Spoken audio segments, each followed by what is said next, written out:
Good afternoon, everyone.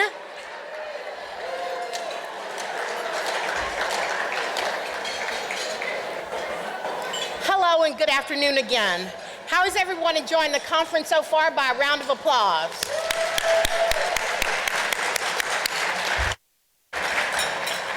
My name is Dr. Tanja Connerly, and I'm a member of the 2024 Open Education Conference Board. But today, I am standing here as a very important role as serving as the president-elect of our keynote speaker. It is my pleasure to introduce to you Dr. Richard Baraniuk. Before he comes to the podium, I am going to give you a little introduction about him. He is a pioneer in open education.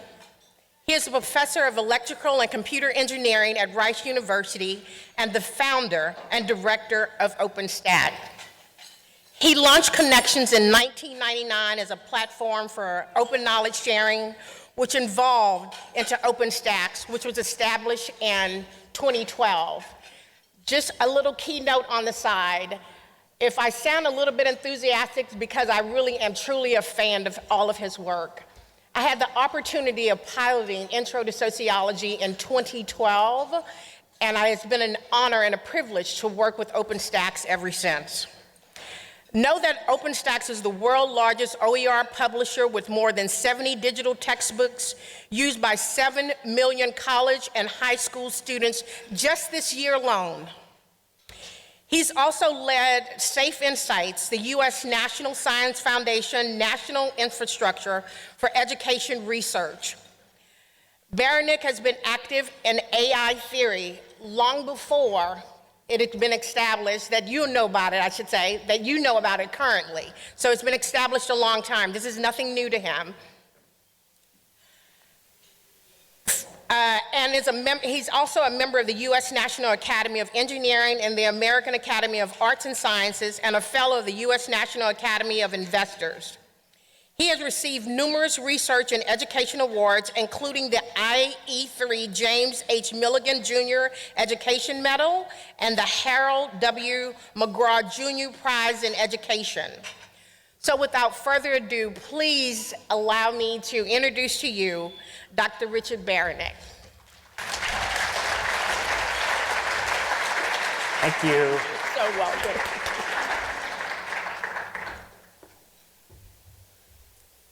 Hi, everybody. Can you hear me okay?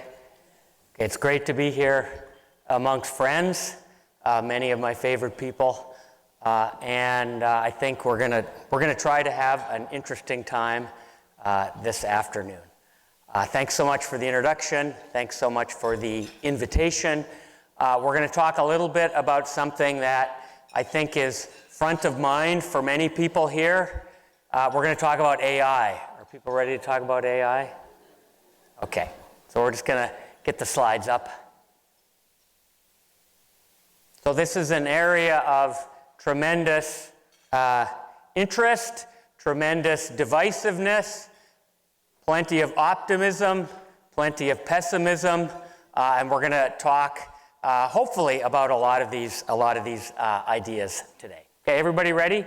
It's going to be a wild ride. Hopefully, you do not get sick to your stomach. Okay, so let's go. What's the point of today's talk? The point is that we really are. I just love the tagline of this meeting.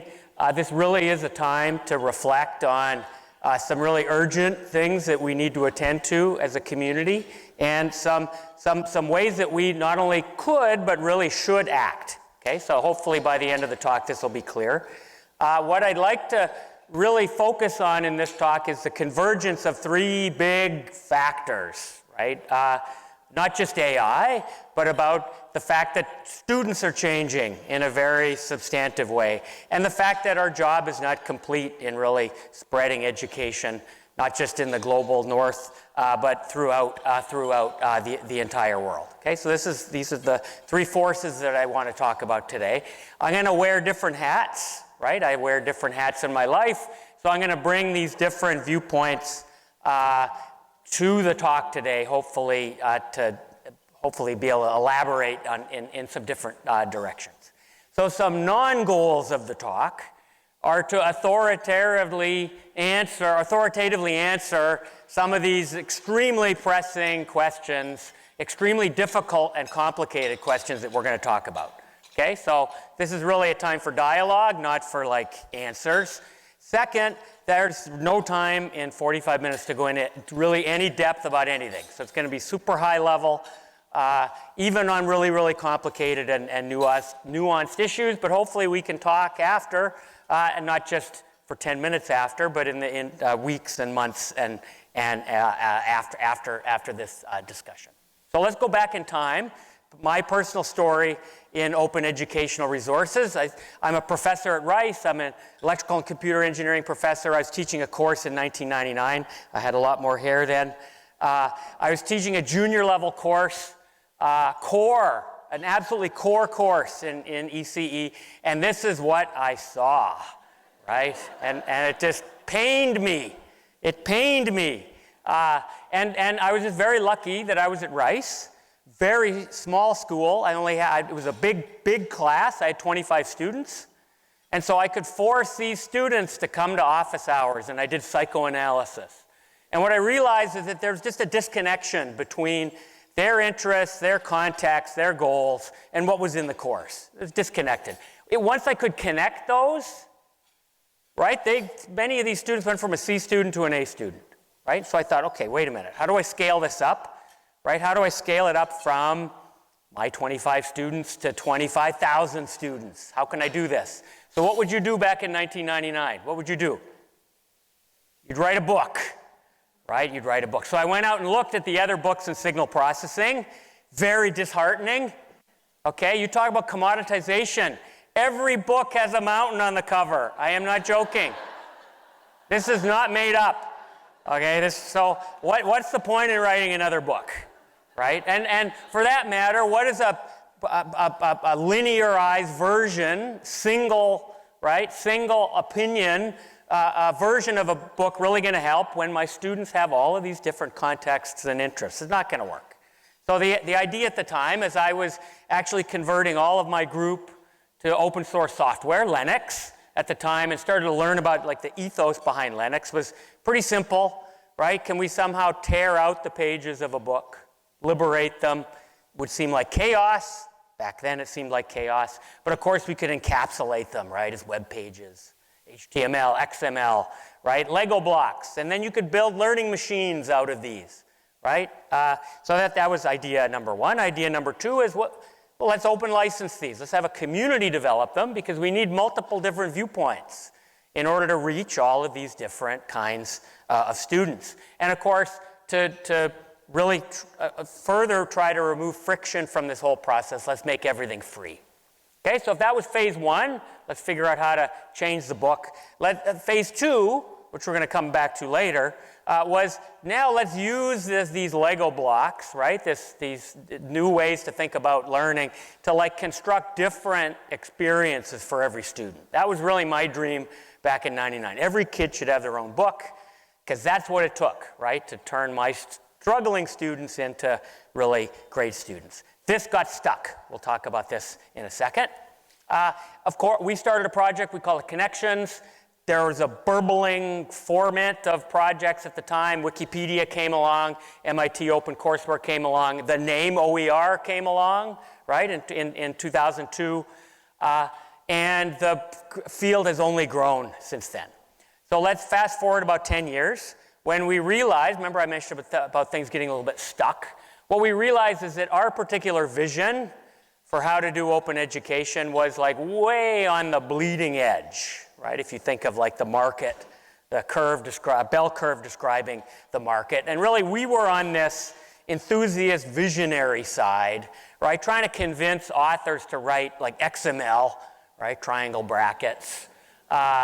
And many of them did, right? Many of them did, but it was really, it was difficult to scale. And so the idea that we had in 2012 was to move to something that is much more comfortable to instructors, you know, not individual little learning objects, not Lego blocks, not customization, but just can we build a really high quality textbook, right? And then hide all of that. Hide all that complexity under the hood, right? But keep it there so it's a Trojan horse, right? Which has by and large worked, because if you think about each and every one of our OpenStax books, there are many, many derivative versions of these books, right? Which we're like extremely proud of. Okay, so now let's fast forward another roughly decade. I would say, how about a round of applause for anybody who does open education? Round of applause. Okay, right? That's why we're here. Like, we've made tremendous progress. I think you would agree we've made tremendous progress. There is just a ton of really high quality OER. We've also, as a movement, it's a movement now, and we've started ideas like open pedagogy that didn't exist way back when. But I don't think anybody in this room would say, like, we're done. Would anybody say we're done?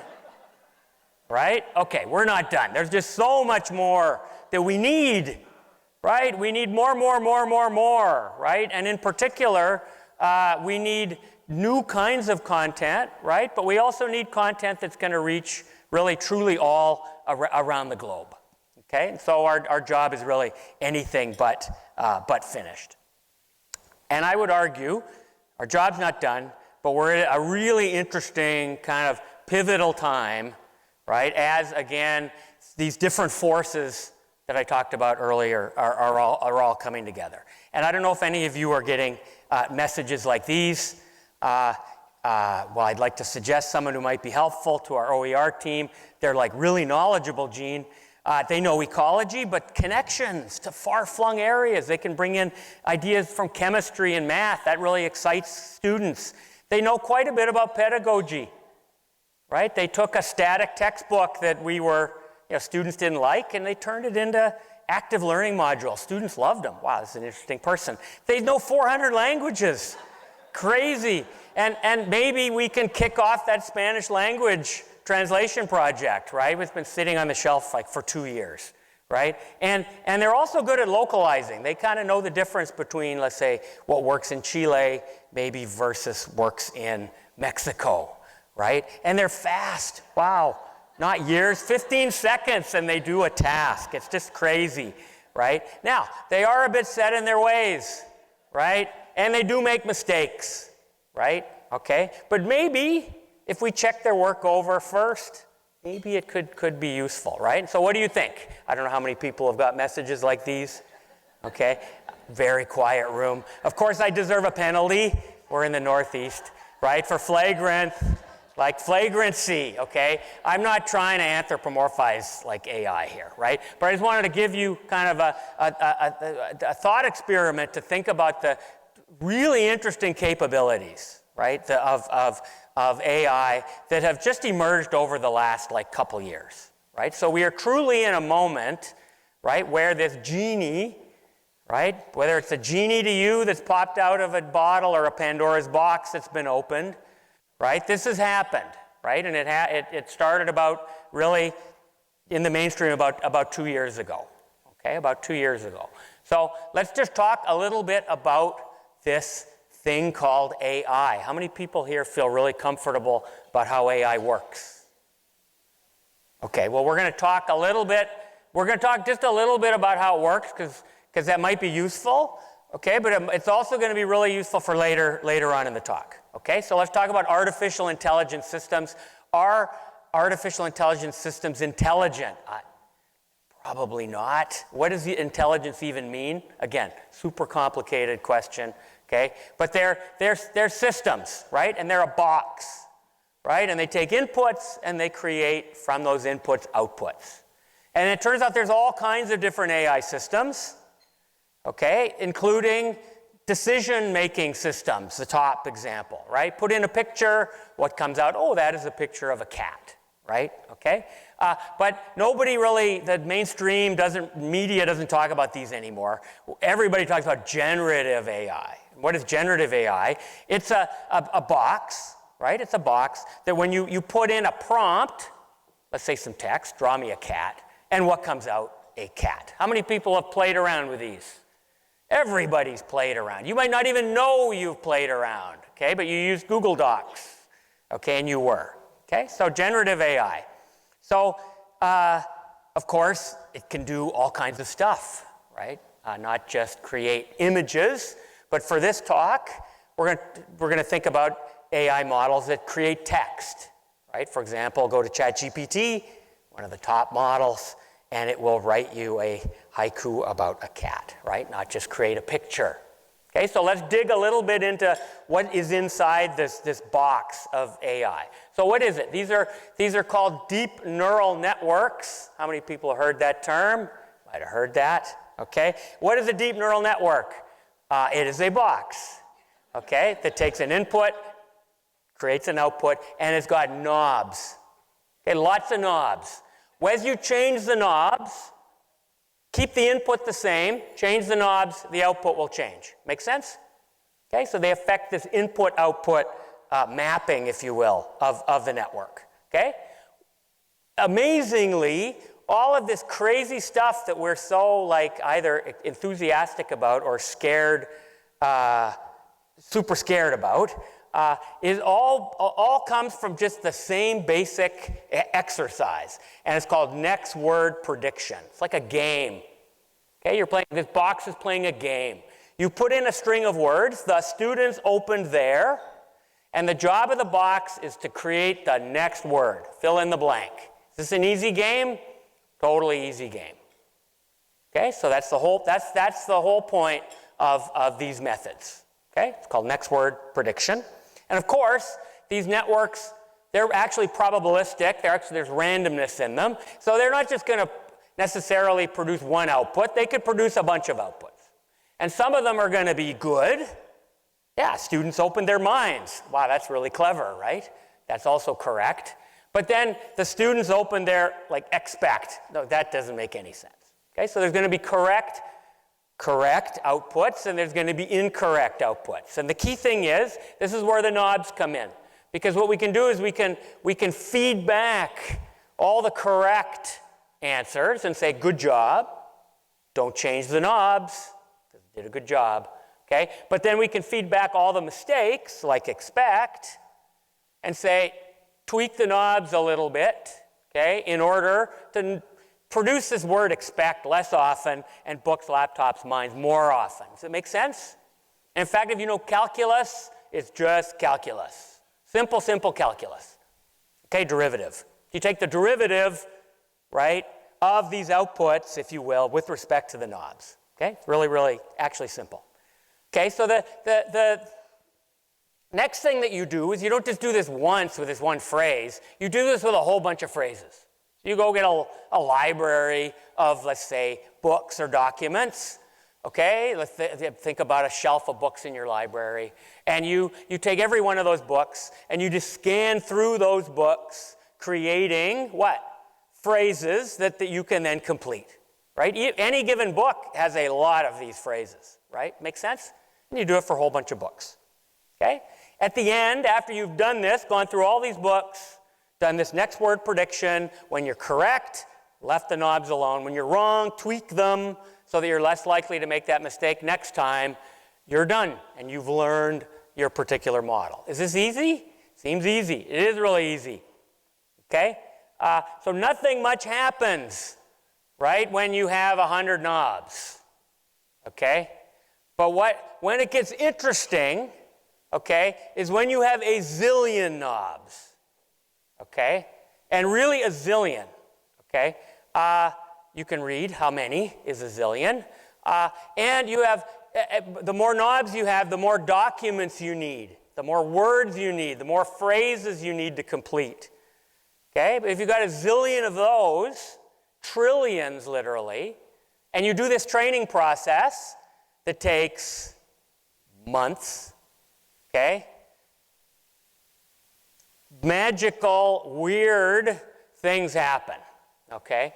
Emergent things happen that were a complete surprise. Nobody at OpenAI thought that GPT 2 and 3 would work like they worked. Everybody figured that we were about 20 years from where we are now.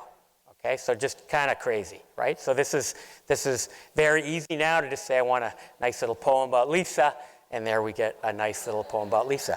This won the Nobel Prize yesterday. Who saw that? Okay. This is great. Like, this is a big deal, right? This is a big deal in the scientific world and also the technology world and also the business world, right? So there's just a tremendous, we know we're all caught up in this technological imperative, right, of building bigger and bigger models, pushing them out to training them on bigger and bigger sets of data in order to do what? Make certain companies more and more money, right? Okay, so this is just the world that we live in right now, okay?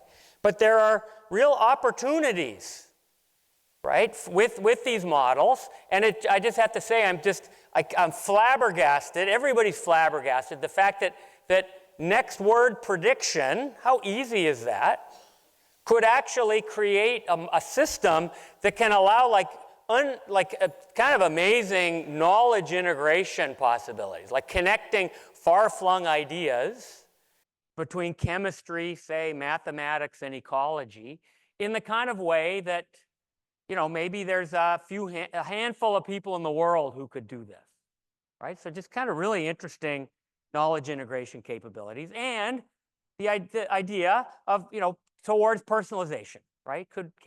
We're actually on the cusp of hopefully being able to personalize learning experiences for individual students. This isn't a demo. How many people know about Notebook LM? Okay, it's kind of crazy. Should try it. Load in a textbook, load in a chapter of a textbook, say, give me a podcast. Who's tried it? Like, not bad. It's kind of just extraordinary how fast things are moving in this space. Okay, but don't get me wrong, I'm not like some techno enthusiast up here trying to sell you on all this stuff. There's tremendous issues, right, around all of these ideas, and we're going to touch on a number of these through the talk. Okay, tremendous issues. So this is very divisive.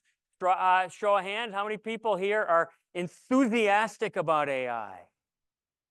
Okay, how many people are pessimistic about AI? That's okay. This is a safe space. Perfectly okay. Okay. So how many people think the singularity is actually near? Okay, seemed crazy, right? Seemed crazy, but who knows? Okay. So it's definitely an interesting time, right? Interesting time that we're living in. And so now let's dig into this, a little bit, just a little bit deeper.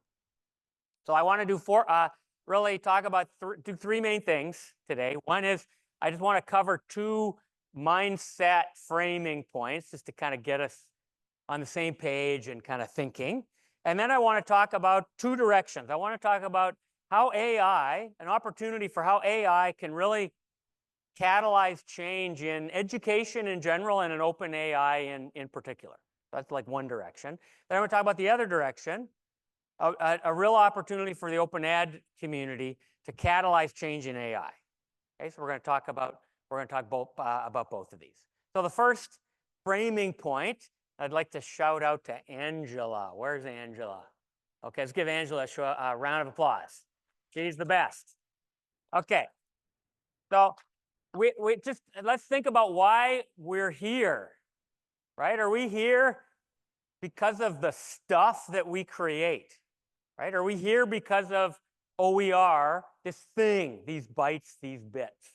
Is that why we're here, right? Or are we here because of our community, right? Because of our shared ethos, because the best practices we're developing, and our goals, right? Equity, democratization, deeper learning, what have you, right? It's worth thinking about that a little bit, because thinking about this can help us, I think, navigate this very rocky road that we're going to be going over for the next few years as AI sweeps into education, right? The thing of OER is challenge, no question. We're going to talk more about this, right? Just all kinds of challenges to AI on the thing OER, right? But on the other hand, right, our community can actually be empowered by AI in order to really accelerate towards what we believe are our community's goals. Okay, so that's point number one. Straw poll, how many of you are authors? Okay, probably a lot of you are authors. Think back when you signed up to the OpenEd community and you put your first Creative Commons license on a piece of content that you developed, right? Did you think about what you signed up for? You probably did. But did you realize that, like, in this AI world, like, what you signed up for, like, doesn't necessarily work anymore? Did you realize that? Okay, we're in a complicated world. Okay, complicated world around, like, intellectual property of what we've developed. Okay, and oops, let me go back. And the reason I know that people care a lot about attribution. How many people here use by on their license? Okay, everybody. How many people use CC0? Okay, a few. Impressive. Okay, but we'll get cable on the phone, right? The percentage of CC0 licenses, which don't require attribution, to the attribution-based licenses is like 0, right? That's why it's called CC0. Okay, right? So it's just small. People care about. There's an attribution aspect of we give to a community and we expect only a tiny little thing back, right? Some credit, right, for what we did. And so it pisses us off, right? Who's pissed off, right? Come on. Our stuff's going in the meat grinder, right? Right? And it is what's creating. Wikipedia, open educational materials are two of the main fodders, right? Training data for AI models. Did you realize that? You might not have realized that. Okay, but it's true. Okay, and I think you could be rightfully upset, right? That these companies are taking, right? They're coming to take, right? What is rightfully ours. So this is very, very complicated, right? Because we certainly didn't sign up, right, for this AI world, right? Because it didn't exist, right? It just didn't exist. And thinking about, like, locus of control, this is a very big issue, right? We're one community. This is going to get figured out over the next few years, but it's going to take, like, the Supreme Court to figure out some of these things. Everybody knows about the New York Times lawsuit, right? So, and Authors Guild suing Microsoft and OpenAI. But yeah, likely will go to the Supreme Court. But this is about, right? This is about non-open license content. This is about fair use on copyrighted, fully protected content, right? So this just shows how complicated all this is. Okay, even if this gets figured out, we are stuck. Unless one of you has an idea, we are stuck in a kind of an attribution hell. Okay, because OpenAI, Google, these Anthropic, these companies are using billions of documents in their meat grinder to learn their AI models. Okay, so what are you going to do, right? Put an attribution at the bottom of every Chat GPT, right? Response is like, here's a billion documents, right? That were used to train this. So we're basically, there's just this tsunami, right, of attribution that I just have no idea how we're going to figure it out. Maybe we will, but very, very complicated. Okay, this is a very timely issue. Creative Commons has actually just come out, right, with a paper on this, and they're talking about being able to signal whether you want your content to be used for training AI or not. However, this still isn't going to fix that. If you allow it to be trained, you're never going to get attribution. Kind of sad. Anybody sad? I'm kind of sad. Okay, so this is going to get figured out. Our goals, right, like access, equity, democratization, making education more available. These goals aren't going to change, but there's no question it's time for our community to think carefully about attribution ideas, how we measure impact, right? If some of our content has kind of disappeared into these AI systems, I just think that there's a tremendous amount for us to discuss here. Okay, clear to everybody? Okay, so clear as mud. Mindset framing point 2. Okay, we're confused, we're conflicted, we're mad, right? We're enthused, right? But like, we are not going to get the genie back in the bottle. Everybody realizes that. People call for slowing down AI, including all the big names in AI, saying we need to slow down, we need to have regulation, right? Very hard to know if anything along those lines is going to happen, right? So I think that we've got to get kind of pragmatic about this. I'm not saying that we don't try to advocate for all those things, but it's just very, very just tremendous momentum, right, on the part of these large companies in this space. And I think that we just need to come to grips with the fact, or peace with the fact, that just like the internet, right, starting in about 2000, like swept through education, it's like everywhere in education. The same is going to happen with AI. Right? It's going to sweep through our lives. It's going to be everywhere. It's going to sweep through education. It's going to be everywhere. And this is just kind of a fact, right? It's kind of a fact. Moreover, publishing is going to change. You think attribution is bad. Okay, what about publishing? Okay, in the old days, right, as of 2 years ago, publishing meant you wrote something and then it was served up, right, to a student through digital technology, say, through the internet, World Wide Web, right, publishing. Okay, well, that's going to change, right? AI is going to be the publisher, right? Content is going to be served up by AI, okay? It's going to be transformed. Reader doesn't, this person doesn't want to read chapter 7 of the book. They want the podcast version. It's going to be transformed. It's going to be generated on the fly even, right? And this is going to be a very big change to anyone who authors, not just open people, New York Times, et cetera. So it's going to be really turmoil for the next number of years. So there's a spectrum, right, given all these things, right? We could be on the optimist side. Wow, AI is great, lots of opportunity, accelerate, right, our drive for equity, democratization, learning.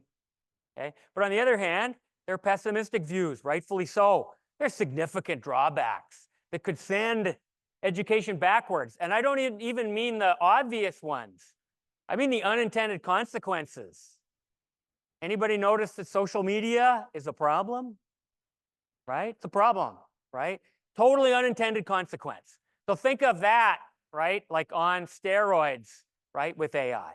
And this is where we get to really what is a place where there's just a tremendous opportunity for our community, and that is we can take a leadership role in this area called responsible AI. Show of hands, responsible AI. Okay, there's a definition at the bottom. You can read it really quickly. Okay, but what is it in a nutshell? It is the productive struggle, right, of the pessimists and the optimists to try to come up with an AI that foundationally is in the best interests of people, does in fact move, let's say, education forward, right? Tries to minimize the negative consequence. Okay, and this is just an area where I think we can really think very hard about, be advocates for, and join this community of AI researchers that is growing like daily, who are thinking about this. Okay, so this is a great area for us as we move forward. So those are our 2 framing points. So let's now jump into 2 opportunities. So the first opportunity is an opportunity using AI to change how we do education, right? Hopefully for the better, or let's just, maybe I should say, hopefully to solve an impending crisis. Okay, so we might think that the big threat to education today is AI. How many people think it is? Big threat is AI. Okay, I'd argue there's an even bigger threat. Okay, what's the bigger threat? Okay, the bigger threat is that we're moving into a new crisis. And if you think of one of the key ideas that drove open educational resources going way back, it was about access. You could call it the access crisis. What are we moving into? Okay, we're moving into an attention crisis. Okay, nobody's reading anymore. Anybody notice this? Anybody have students? Hey, nobody is reading. It's not Johnny can't read, right? Johnny doesn't bother to read. Okay, student study habits have just changed radically. Any educators in this room know, changed radically. And it's all, Nicole's gonna just hate me, keep bringing it up. It's all about time, right? They're pressed for time. They want faster, faster, faster. So here's what happens. Tell me, put up your hand if this happens to you, instructors. Okay, you assign an awesome assignment for the week. Read chapter 7 in the textbook, do this assignment. What do you expect? Kids are going to read the book, they're going to do the assignment. Maybe okay, well, that doesn't happen. Okay, it goes in the trash. They don't even look at chapter 7. They just take the problems and they type them into Google. Now, I'm not suggesting they're trying to cheat. They're just trying to shortcut, right? They're trying to get to something more efficient because they say, wow, reading the chapter 7, that's going to take like an hour. Maybe I can just figure out how to do these problems in 20 minutes, and then I can move on to my whatever club that I want to join, right? So YouTube is the new place people are learning. It's not like the textbooks that we're creating, right? All kinds of research around this that I can point to. And students not only don't want to read anymore, but even maybe more scary, like increasingly like can't read. I don't mean they can't read. I mean they can't read for more than like 10 pages or they like tune out. They can't follow an argument. Because of why? Social media, of course, right? So you can think of this organized as like a plane, okay, as a plane. So think of a world where like learning quality, deeper learning, like better learning goes up, right? And then this is a crazy axis. Time saved goes that way. Maybe it should be time and saved would be this way, but time saved goes this way. And so most of us, myself included, are living in the past, right? We go in the upper left, read chapter 7, do my assignment, and we hope, right? Okay, students are not doing that. Right? They're just going right to the bottom right. They're going to YouTube, right? It's very interesting. They are highly motivated to learn. And in fact, they're almost learning like Socratically, right? By problem-based kind of learning. The problem is super fragmented. They're just typing in a physics problem with a quadratic and then try to find a similar problem that also has a quadratic. So they don't actually learn how to solve the problem. They learn how to recognize problems. So they're learning really interesting skills, but not necessarily the skills that you would want if you're, say, teaching physics.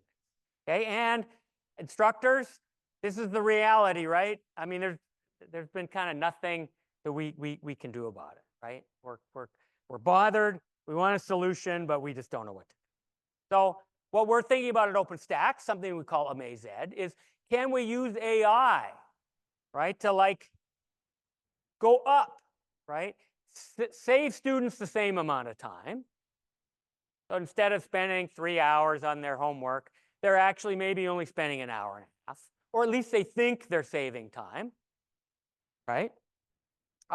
With ideas that are really end goal focused, that are really where the learning materials have all been transformed so that they all relate in a very obvious way to the thing the students care about, which is the homework and which is their grade. Okay, also very engaging, very multimedia, and then with the instructor voice, right? So that it's not Sal Khan teaching your course, right? But it's actually you teaching your course. Okay, so this is something we're thinking about, again, if people are playing with like Notebook LM a lot of these ideas are actually being built here. Do people remember Google Socratic from way back? This is the tool. This is precisely why they started developing Google Socratic, because Google started to notice years ago how many search queries, especially late at night, were homework problems.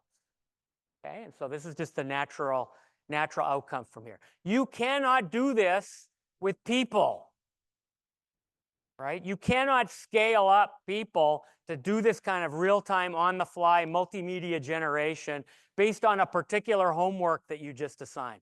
The only way this can be done is by technology. Okay, I don't know any other way to meet students where they are with these new study habits other than using technology. Okay, so it's something we can talk about, but I think that this is a real opportunity for AI. Okay, real opportunity. However, this is the place where we could talk a little bit about like some of the issues of real-time and AI, and that is hallucination. Everybody knows hallucination is AI gets things wrong, right? They're probabilistic machines. They make random mistakes, especially if it's in a corner area where they don't have enough evidence, either through like the context you give the model or through like training data. Okay. Interestingly, though, people never hallucinate, correct? People never. Okay, what is this? What's this picture? Circles or spirals? What do you see? How many see spirals? Okay, those are concentric circles. Okay, I can send you the link. Totally crazy. It's exactly the same kind of hallucination idea. Okay, that said, okay, there are all kinds of places where we think humans might be less fallible than AI bots, but there are also places where AI bots actually seem to be able to shine. Okay, but we'll talk about that in just a second. Hallucination, I just realized I got off the train of thought. Just talking about this hallucination, this can cause bots to spew nonsense. And this is a famous paper in the space of AI analysis, basically comparing the outputs of AI models to basically a person who you meet at a bar who's really good at like BSing. Okay, the key is at the very bottom, right? The key thing is that these models spew nonsense, but they have absolutely no idea. They're indifferent to the fact that they're spewing nonsense. Okay, so I talked about hallucination. There's different approaches that we could try to attack hallucinations. One is offline, right? If you're going to use AI to generate content, then you can actually put in a peer review process. We know about quality control processes, right? And BC Campus has a really great process by which you can, round of applause, BC Campus. Yes, by which you can carefully go through a process to carefully vet content that's been developed by some AI engine, and then be able to actually publish it, and as we'll talk about in a minute, even put an open license on it. The problem with all of this, though, is that that should say online. Once we move to online real-time content, peer review kind of goes out the window, right? Goes out the window, and so we as a community need to think about like new ways to think about grounding AI models in trustworthy content, right? So that there's kind of guardrails on where the AI system can go.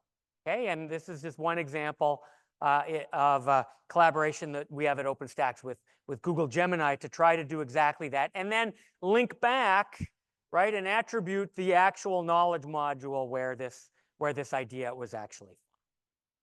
Okay, but I must say that this is an area of, right, still really active research. Okay, and I think that this is another place where people from our community could get involved, which is thinking about sort of online systems, real-time systems for quality evaluation of all kinds of different AI-generated content. Okay, moreover, we've been talking about assessment-driven learning. Students are just typing the assessment into Google. Well, that, it should occur to us, okay, we got to rethink, right? We have to rethink how we do assessment. Anybody thought of this, right? We got to think, about how we redo assessment, right? Not only to try to drive students away from just putting problem into Google, but also because unfortunately some students are going to be tempted, right? They're going to be tempted to actually type the problem into ChatGPT and submit, right? Submit an answer, right? So the AI shortcuts are just too tempting. Tremendous amount of work to be done. And again, the really neat thing is that AI could be very, very useful here for giving us new ways and means to like track student learning, and measure student progress in real time. So that maybe we can even kind of just get rid of the idea of like the weekly assignment, the quiz, the exam, because we can just follow students in their learning the entire trajectory and then just be able to assign them a thumbs up at the end of the course. Okay, lots of things that our community can think about here. And I think for the folks here who do open pedagogy, show of hands, lots of show of hands. Okay, wow, they're all at the back. Interesting. Open pedagogy people are all at the back. There's lots of opportunities here to think about how the ideas you're developing could be both built into next generation like AI education systems, or AI could be used to help. Okay, last point, and this is the other direction. How can openness actually catalyze change in AI? And I think there's just a real big opportunity here again for our community. Okay, we have seen the rise over the last decades. Open community-based ethos applied to software, applied to learning content, applied to teaching ideas, and so why not to AI systems? Okay, why can't we build open AI systems? What a great name. Okay, not that open AI. Okay, what a joke. Okay, OpenAI, if you didn't know, they're changing into a fully for-profit company. Okay, so they have the best name in the world. People talk about open washing, right? This is like a pre-open wash kind of thing. Okay, preemptive opening. Okay, so I'm going to talk about like what can we do around AI that's truly open, that's not exploitive, that is really by and of the people, right? We have an election coming up, right, in the US. Okay, so what are the ingredients? Let's talk about what would be the ingredients of a truly open AI. Okay, let's remember back to our AI system, right? Knobs, box, training data, prompts, outputs, right? All this stuff.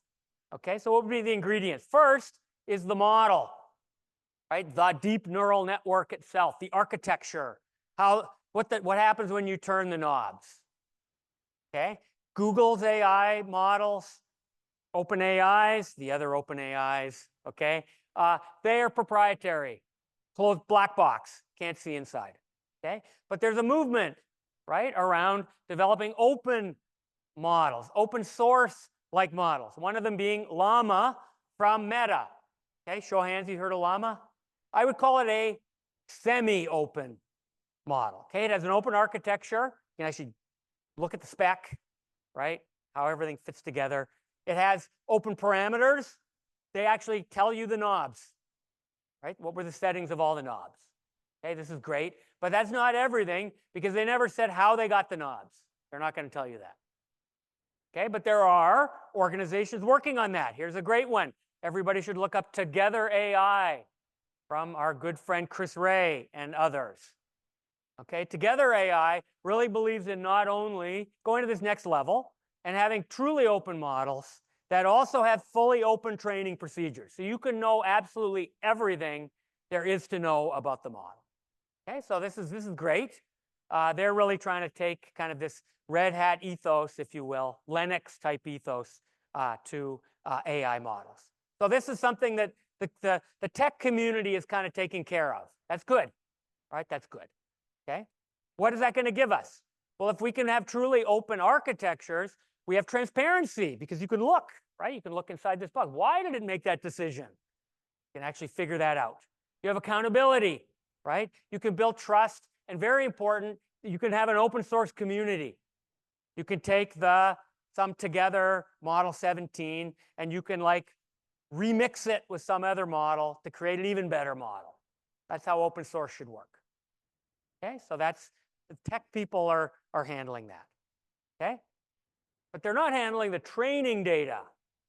Okay, and this area is a mess. Remember the meat grinder? Okay, it's a total mess. Okay, because remember what these big models are trained on, even Llama 3 from Meta. It's an open model, but it was trained on just everything they could find from the internet, including all of our stuff, all of Wikipedia, all of a whole bunch of other stuff. Was that 2 minutes? Okay, got it. And so there's just a tremendous opportunity for us to conduct what you call in the tech world a hero experiment. Okay, can we come together and build an open AI model that's actually trained on our data, our content, on OER, on public domain data, on volunteered content that maybe folks don't want to make fully CC open, but they might volunteer it to use it for training of this particular model. Okay, this would be very exciting because we would truly have a model, again, that would be by the people, for the people. Okay, there are some challenges, right? There are technical challenges. Remember, GPT-4 was trained on about 13 trillion words. We could get Cable on the phone again. I don't think he'd tell you there's that 13 trillion words in all the OER and Wikipedia docs out there, right? So there's a challenge of maybe not enough data that might kind of scare us. Okay, it might scare us. However, there's this movement in the tech world of actually not making models bigger, but actually smaller, more focused, more organized, building in know-how that you don't have to learn from training data, okay? And selecting the right kind of training data. This is a beautiful paper. Okay, look at the title of the paper at the bottom. Okay, what is the best data for training an AI model? Textbook. That's our stuff. Okay, so there's actually really a hope that we could actually train a model for us, right? That is based on the kind of pedagogical content or the kind of textbook learning type content that we develop. It gets even better.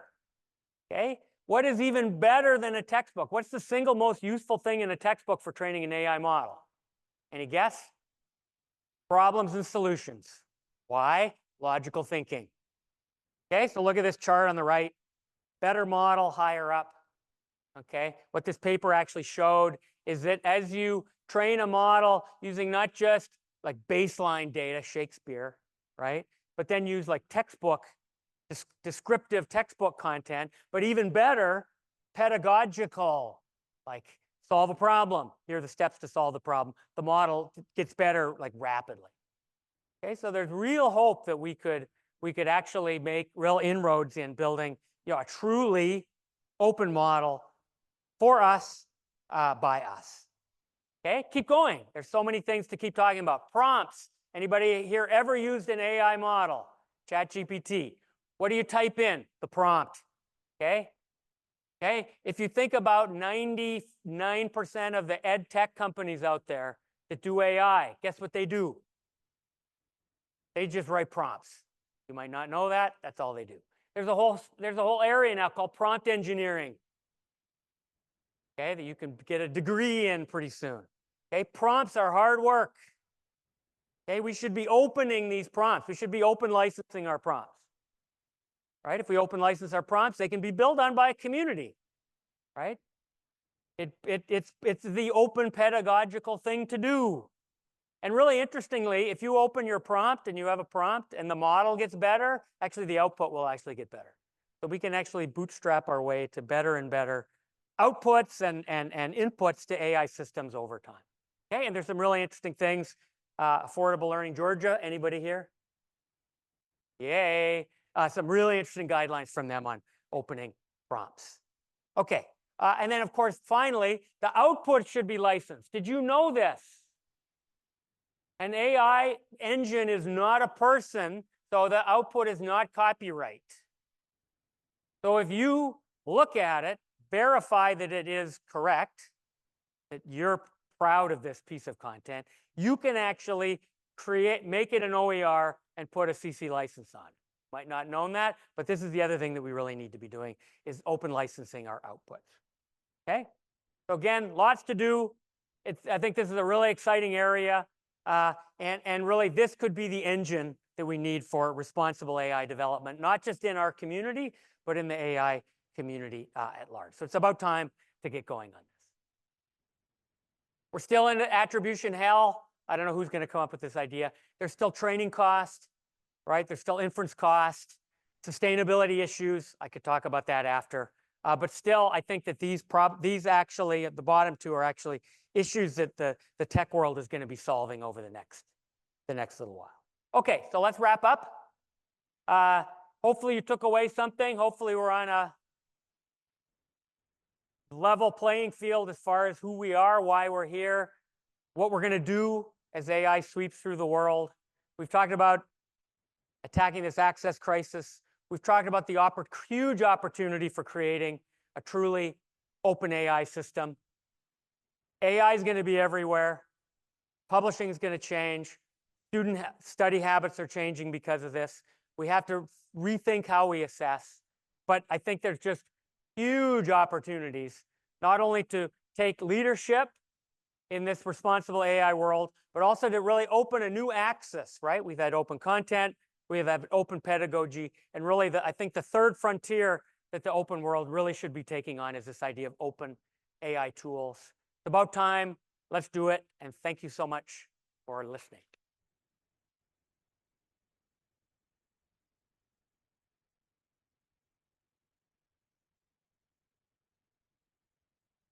Time for just a couple of questions. And I will hang around after. Our first one is coming in from our online attendees. How have technological advancements changed? What kind of skills and thinking are valuable? There's a bit of an echo. What kind of what? Skills and thinking are valuable. Oh, yeah. So this is a very important, so the question is, how has all of this onrushing technology changed the skills that students need to have and the public needs to have? So I would argue that this is a space where our community can really make a lot of progress on, organizing some of these ideas, but some of the key ones. Critical thinking skills are more important than ever. Integration skills are more important forever, and also the ability to learn and teach yourself, because the world is going to be a constantly evolving place, and people are going to be needing to constantly retool as new technologies are developed and flow through the world. Hopefully that makes sense. Back to Nicole. All right. I'm afraid that is all the time we have. Thank you. Big hand. And please stay for brief announcements.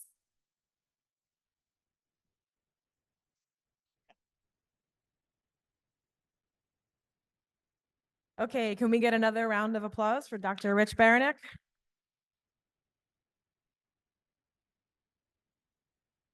My name is Christina Rima Murphy, and I'm a Spark Visiting Program Officer, Conference Volunteer, and Open Education Librarian at Penn State, and I get the job of the fun afternoon announcements.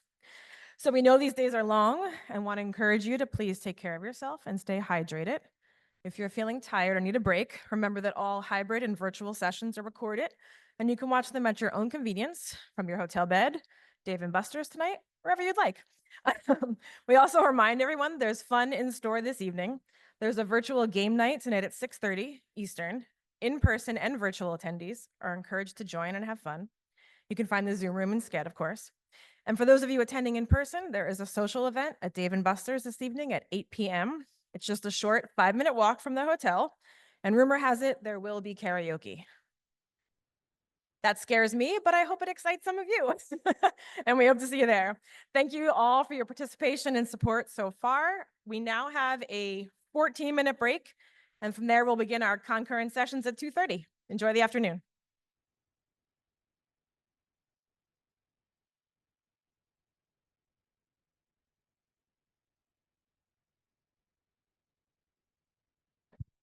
Reminder to wear your name tag to Dave & Buster's this evening. Sorry. Did they hear? Nobody heard. Nobody heard.